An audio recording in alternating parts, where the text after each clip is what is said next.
KTO Radio présente À haute voix, la lecture intégrale des œuvres spirituelles majeures.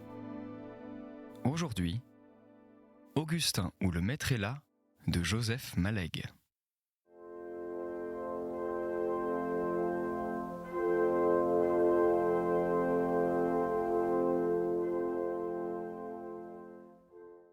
Par l'entrebâillement de sa porte, les regards d'Augustin avaient jadis jeté maints coups de filet dans le gris souris de cette cuisine, et les prises grossissaient chaque fois.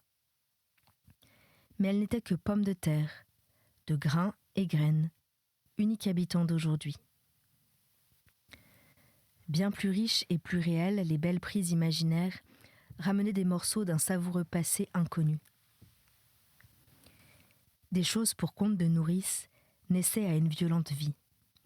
L'édifice grinçant des ferronneries grasses, sous la hotte de la cheminée, les landiers, batteries, broches et tournebroches, l'ordonnance des bassines par taille décroissante, comme des demoiselles de pensionnat, le billot de bois brut et dans la fumée des sarments, la cataracte des natures mortes. Plus que tout, le reflet des cuivres, bougeant quand on marchait, un alignement de miroirs fauves et circulaires, par lesquels regardaient les faces déformées de nabots cuisiniers, tombés des légendes allemandes dans cette cuisine Louis XVIII. Toute l'adolescence d'Augustin s'était bercée de ses rêves. Madame Méridier montait lentement, s'appuyant à la rampe et soufflant à cause de son cœur. « Vois-tu, mon chéri, dit-elle une fois le palier atteint. Je respire fort parce que je suis vieille, mais je vais très bien. Je voudrais que tu ailles aussi bien que moi. » Puis, elle vit la valise. « Ah, ta valise, qui te l'a portée? Tu as bien fait de ne pas te fatiguer sous ce grand soleil. Combien lui as-tu donné, n'est-ce pas trop ?» Augustin ne s'étonnait pas. Cela n'était que souci austère montrant l'inquiétude de son argent à lui, et par transparence, l'indifférence qu'elle avait eue toute sa vie pour sa propre peine. Son souffle s'était apaisé, mais elle restait pâlie, ce qui faisait plus émouvantes les rides autour de ses vieux yeux purs. La porte de l'appartement s'ouvrit et Christine parut, portant un bébé d'un peu plus d'1 an. « Je te demande pardon de n'être pas venu t'attendre, mais ce petit monsieur s'est opposé. » Le bébé, ensaucissonné de molleton, semblait un gros ver blanc cylindrique, muni d'une paire de pattes qui l'agitait.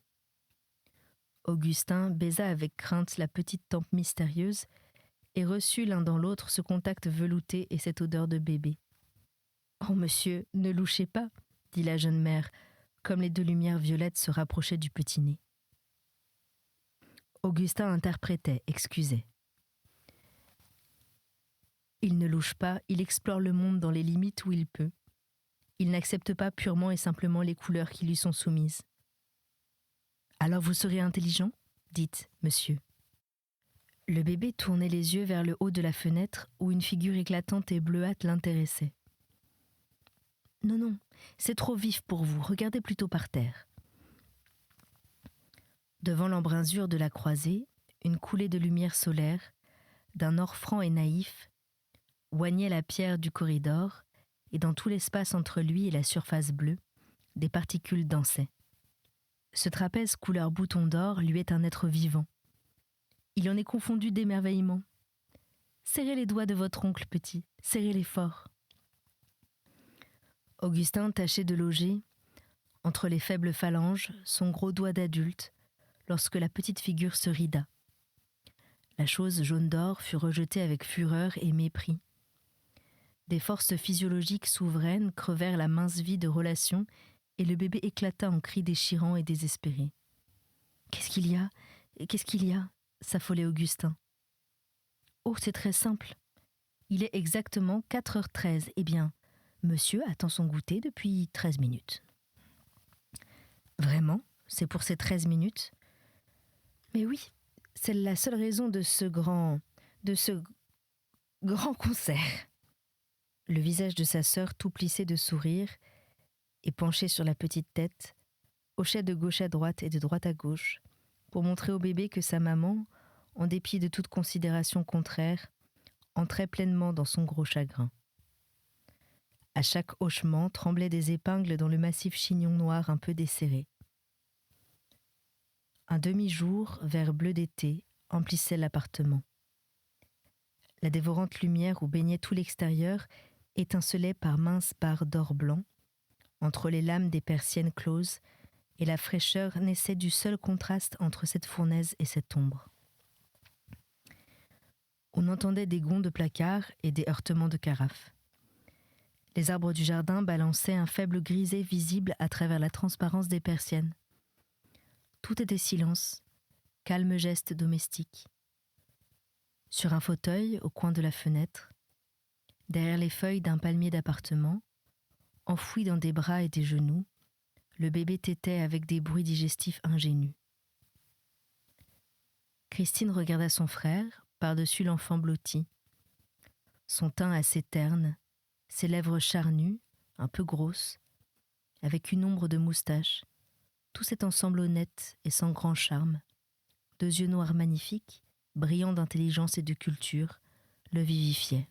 « Il dormirait si je le laissais faire », disait-elle du petit garçon repu et assoupi. « Mais il faut le peser. C'est mon châtiment de ne pouvoir me décider à le sevrer. » « Ah, parfaitement, » fit Augustin, qui n'avait rien compris. Le bébé criait sur son panier à peser, qui lui redressait la tête, tandis que sa maman manipulait sur l'autre plateau les poids de cuivre. « Là, c'est fini, c'est très bien. Vous avez pris 150 grammes. Oh non, ce n'est pas si triste. N'ayez pas ces sanglots excessifs. » Elle saisit l'un des côtés de la couchette. La vieille mère s'empara de l'autre, et Augustin regardait avec la gaucherie masculine cette collaboration des deux femmes autour d'un berceau. Bébé dormait dans l'ancienne chambre de Christine, sa chambre de jeune fille qu'elle avait reprise. Le lit de fer étroit, étendu, la cotonnade blanche d'une netteté conventuelle, trahissait l'abandon de sa sœur d'une manière si douloureusement insolente qu'Augustin en reçut la sensation directe comme un coup de bâton. Cette jeune femme de 30 ans retrouvait la chambre virginale de sa 15e année, avec les mêmes détails des meubles, les mêmes cris des tiroirs, les mêmes rayures du sommier, et accrochée à ces choses, les habitudes dont s'étaient accompagnés les premiers lyrismes de ses rêves. Son âme de jadis lui revenait, cruellement contemporaine de sa maturité, et démentie par elle. Mais Augustin pressentit qu'il oubliait l'enfant. Dans le petit lit d'osier où il était porté, ses plaintes qui avaient atteint d'emblée les notes extrêmes retombaient au ton résigné et impuissant, désespérant d'être exaucé. Christine, penchée sur la petite bouche criante, lui parlait d'un timbre changé, pareil à un sourd roucoulement, gonflé de tendresse sous ses surfaces. Graduellement, le bébé se mit à l'unisson du murmure. Ses plaintes se firent de moins en moins hautes, ne furent qu'une émission traînante de la petite voix qui se souvenait d'avoir été désolée, continuait par pure inertie et prenait lentement le rythme d'avant le sommeil, inspirateur des anciens berceaux. « Il va dormir » dit tout bas Augustin. Mais Christine ne répondit pas. Sa voix changea une fois encore, passa au chant assourdi. Le dernier mot parlé, le premier mot chanté, ne furent pas plus discernables que ne l'est au moment d'un vol l'insertion d'une mince tranche d'espace entre le sol et l'oiseau planeur.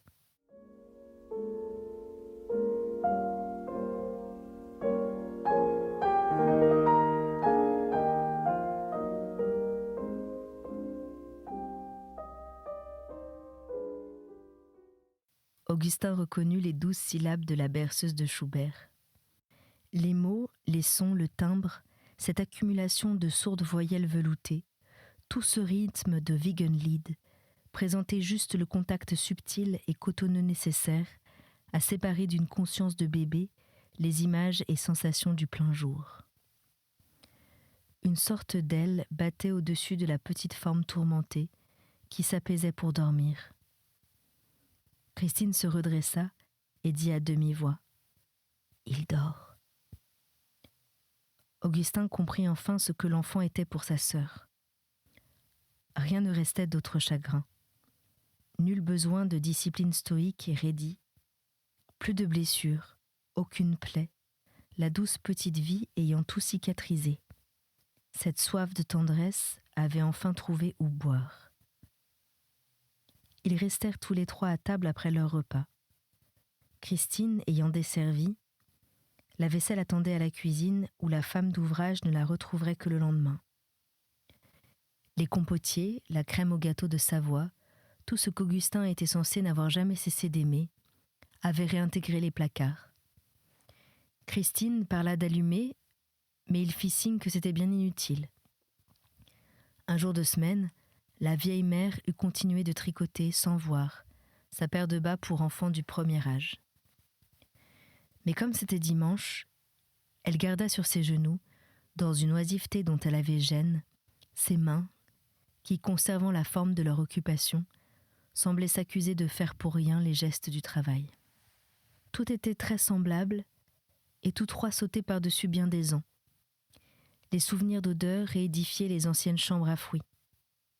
Cette lame de parquet craquait comme jadis aux mêmes jointures. Augustin ne se rappelait pas avoir jamais vu le temps s'en aller si doucement, sans ride quelconque sur son miroir, ne sachant de quel côté couler faute de pente. Telles des fillettes trop sages, les minutes s'endormaient sans jaser. Il voyait toucher à sa fin ce soir de juin, si longtemps rose et calme, alangui par l'heure d'été. Les massifs d'arbres des immédiats espaces n'osaient bouger dans l'extrême noir, prenaient des teintes noires olives et semblaient l'envers de quelques couleurs, vus de près, limitrophes, presque maniables et familiers, ils peuplaient les cantons du ciel les plus rapprochés des jardins. Derrière eux, dans les creuses profondeurs, des apparences infiniment vastes développaient avec une lenteur immense les phénomènes de la véritable nuit. Christine, assise à contre-fenêtre, n'était plus qu'une silhouette immobile et tassée, soulevée à rythme égal. « Mon Tintin, dit la vieille femme, avec l'abréviation d'autrefois, nous allons faire la prière. Tu veux la dire avec nous, n'est-ce pas ? C'est pour remercier la Sainte Vierge de ton arrivée et lui demander d'être une mère pour mes 2 enfants. » « Excellente idée, fit Augustin du ton de plaisanterie dont il cachait ses attendrissements. Il avait déjà constaté cette forme d'esprit chez sa mère. Elle consistait à croire que tout ce qu'on sentait en lui de fermé au dogme catholique ne leur était contraire que superficiellement, recouvrait des réalités profondes entièrement conformes, quoique discernables, aux seuls yeux maternels. Et c'était pour Augustin lui-même une épreuve que d'ignorer cette conformité. Cette attitude ne s'affirmait dans aucune phrase directe, mais toute l'impliquait. Rien d'ailleurs en sa mère ne prétendait arracher au secret de leur vie autonome les émotions, les doutes, les désirs, propriété d'Augustin et de personne d'autre. Elle sentait bien qu'elle ne pouvait pas, qu'elle n'eût pas compris. Elle acceptait doucement de ne pas pouvoir et de ne pas comprendre. Dieu sait bien reconnaître la bonne volonté, disait-elle, même quand nos pauvres yeux de la terre ne l'aperçoivent pas. Ah, celui-là. La comparaison ne s'achevait pas, ce qui était très philosophique, car avec qui comparer Dieu ? Augustin se rappelait s'être demandé jadis, dans les mois qui suivirent sa crise et la mort de son père, comment il s'y prenait pour minimiser à ces femmes la grande transformation de sa pensée. L'amertume qu'elle risquait d'en ressentir lui était intolérable. Il haïssait les intransigeances dont il avait eu quelques exemples. Elle protégeait habituellement des pensées d'une qualité fort médiocre et des cœurs bas. Or, cette croyance de sa mère rendait tout bien plus facile. D'ailleurs, pensait parfois Augustin, avec une légèreté qui l'attristait lui-même, rien n'était tout à fait aussi lourd ni aussi sérieux qu'on le supposait. Les traditions tenaient à peu près toutes seules dans les pays et les habitudes dans les familles. Il ne fallait en rien bousculer la ménité des transitions. Il se rappelait les crises d'autrefois, les déchirements, les fameuses nuits. Certainement, si ces débats se présentaient maintenant, il ne ferait pas la dépense de tant de tragiques. Le manque de sérieux rhénanien, phénomène général, des passés renants, simple forme de transition, évitant les saltus que déconseille la nature. Comme tout était plus simple, s'il ne s'agissait que de petits gestes de pratique, il leur tendait ses oreilles dociles et tous ses consentements. Cependant, comme aux vêpres de l'abbatiale, la monotonie de la prière aidait sa rêverie. Toute l'information textuelle d'Amelin et de Rodier, toute la poésie métaphysique de Ravesson, mais aussi une sorte d'âpreté et de sérénité mêlée dans les incessantes comparaisons avec les points de vue modernes. Augustin se rappelait en souriant ce compte-rendu de sa thèse sur Aristote, dû à un grand universitaire, son juge de thèse. Dans la seconde édition du volume, il était justement en train de baisser la teneur de cette âpreté. Il remuait ses pensées et d'autres semblables pendant les litanies de la Sainte Vierge. Il avait pris une chaise, retourné le dossier contre lui, logé sous sa rotule l'arête du siège. L'autre jambe, oblique et raidie, servait d'arc-bouton à ce système mécanique. Des complicités au fond de ses muscles et de ses tendons lui rendaient ses gestes faciles. Elles avaient déjà disposé ses mains sur l'anneau de fer piqueté de rouille. Lui-même, d'ailleurs, n'était pas sans avoir évolué dans ses négations. Paradoxalement, ce qui le terrifiait jadis, dans les grandes luttes de son âme, avait perdu sa poésie noire et tout le prestige de la terreur. Ses adorations étaient bien passées pour sa vieille maîtresse, la critique biblique. Les vraisemblances hasardeuses et le laisser-aller de ses suppositions, les hardiesses arbitraires et tous les pothétiques des ponts factices, fort légitimes, ce qu'il supprimait devant l'être a priori et par quelque hypothèque que ce fût, se montraient sans voile et dans leur faiblesse, maintenant qu'il ne menaçait plus grand-chose, toute métaphysique chrétienne étant tombée comme il l'avait prévu. De la suspicion dont il frappait mainte exégèse dite positive, aucune discipline religieuse ne profitait plus. N'avait-il pas écrit dans ses années de Lausanne, et repris ensuite pour les Proceedings d'Harvard, quelques dures pages vigoureuses sur la manière dont la critique biblique, dite rationaliste, dépassait le positif pur. Il y avait une distance que ces messieurs avaient tort d'oublier, entre l'extrême portée de leur sondage et le roc des faits. Il n'était pas mauvais qu'un logicien de métier le leur dît, d'un ton fort détaché, sans autre but qu'une critique exacte de leur instrument de connaissance.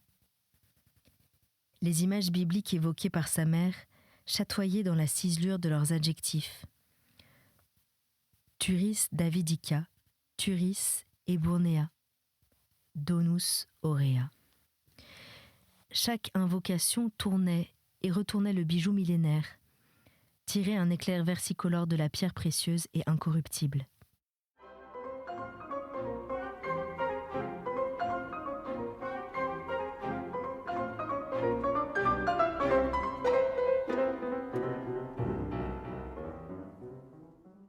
Il devait falloir un nombre de répétitions considérable, et la destinataire à qui l'on demandait d'intercéder dormait sans doute au fond d'un palais hiératique, visible du sommet d'un nombre rituel de collines dont chacune formait autel pour une incantation. Un moment vint où la prière changea de teneur, ce dont Augustin fut averti par une soudaine descente de ton sur les paroles, afin que je connaisse mes péchés comme je voudrais les connaître à l'heure de ma mort et au jugement de Dieu. Pendant l'habituel silence de récollection, Augustin prit à la fois conscience d'une intolérable gêne autour de sa rotule et d'un épaississement de la nuit. Il plia, redressa ce malheureux genou à plusieurs reprises, et très lentement, par respect pour les orantes, honteux d'avoir des rotules à déplacer et des tendons à remettre en ordre, quand il s'agissait de larmes amères pour pleurer nos péchés par Jésus-Christ, votre cher Fils et notre Rédempteur. Son père remuait ainsi ses rotules autrefois. Sans doute aussi entrelardait-il de rêves identiques les prières qu'il consentait à suivre. Il est vrai qu'il lui arrivait bien d'y fumer. Quand tout fut de nouveau en paix dans le domaine de ses jambes, Augustin s'abandonna au sentiment de la nuit. Depuis les profonds massifs anonymes, de petits souffles venaient jusqu'à l'intérieur de la chambre. Il n'y avait pas de lune encore. Tout était transparent et impénétrable, d'une décevante limpidité. Les souffles eux-mêmes portaient des odeurs trop diluées pour qu'on pût sur elles mettre le juste nom. Elle sentait les herbes et la terre, les émotions pareillement indistinctes et douces, l'effleuraient à base de gratitude, de regret, de tendresse et de repos. C'est tout ce qu'on pouvait lire sur le visage voilé des génies bleus, fils du silence et de la nuit. Christine se leva, la prière était finie. La mère restait à genoux quelques minutes encore, prolongeant d'une audience privée l'entretien officiel, ce qui était chez elle une coutume. Puis, s'embrassèrent tous les trois et se souhaitèrent le bonsoir avec des mots tout simples, pleins des plus vieilles habitudes de leur vie. La visite et le bambin. Poursuivi par la prière et mille choses d'autrefois, Augustin ne se mit pas au lit immédiatement.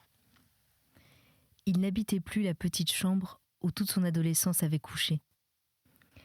Il occupait celle de son père, sur la même façade de la maison, et utilisait la table à écrire où celui-ci s'installait jadis. Banal mais large, les épreuves de sa deuxième édition d'Aristote s'y étalaient à leur aise. Il travaillait assez tard, à l'une de ces vieilles lampes dites à modérateur, très lentes à prendre flamme, mais fixes et douces, dont l'huile brûlait dans une couleur jaunie et une petite odeur qu'il aimait. Lorsqu'Augustin se souvenait de son père, il lui était, quoique d'une manière différente, presque aussi présent qu'au jour d'après la mort. Dans les premiers mois du deuil, certains détails du disparu faisaient irruption en lui, avec la netteté de la présence, porteur des vrais contours de la vie, un peu plus jaunes seulement. Deux yeux clignés, ridés, bésiclés, horriblement inexistants, fixaient les siens. Sa barbe grise blondie de tabac remuait. D'avance, l'oreille s'ajustait à sa voix. L'essence d'Augustin refusait d'ajouter foi à la pensée raisonnable, préférant en croire de vieilles habitudes qu'il n'avait aucun moyen de convaincre de cette mort. Il se donnait l'ordre impérieux de penser sur le champ aux références bibliographiques de ses auteurs d'agrégation, et il lui semblait prendre à pleine main, pour la redresser de force, une partie tordue et sanglante de son cœur. À cette époque, la vie était bien dure pour une femme de professeur mort avant sa retraite et chargée d'enfants. On avait mordu sur le capital. Des titres de rente 3% perpétuels, des obligations à l'eau du crédit foncier, toute valeur mobilière de petites gens, étaient parties l'une après l'autre. Les tentacules de Jules avaient enserré un nouveau lot de terre. Augustin collabora selon son habitude par des travaux de vacances, jusqu'à sa magnifique agrégation. Puis Christine sortit de Sèvres et l'étreinte se desserra quelque peu.